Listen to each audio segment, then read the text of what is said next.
The beleaguered Brazilian president is facing an almost perfect economic and political storm, for which a large proportion of the population here blames her directly.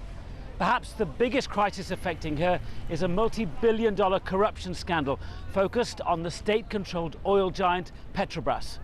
Dilma Rousseff used to be chairman of the board at Petrobras, and although, unlike other senior politicians and business leaders, she has not been directly implicated in the scandal, it has weakened her authority and that of her government. And that is why many Brazilians think she should either resign or be impeached. This is a critical week for the president's opponents in Congress as they try to drum up the necessary two-thirds majority to begin the impeachment process. But it's important to note, impeachment has nothing to do with the aforementioned corruption scandal at the state-controlled oil giant Petrobras.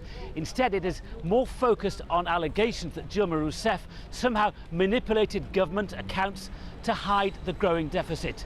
And that is why the president and his supporters say that what is happening in Congress is nothing more than an attempted coup against a democratically elected government. Yes, in the last decade, Brazil was the darling of the developing world, its economy booming and millions brought out of poverty thanks to innovative welfare programs. The country was awarded the World Cup and the Olympic Games. But under Dilma Rousseff's second term in office, rising inflation and recession have threatened many of those gains.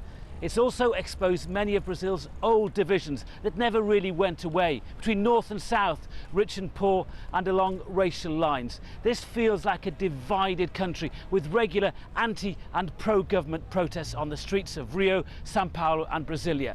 These are critical days for President Rousseff and for South America's biggest and most populous country.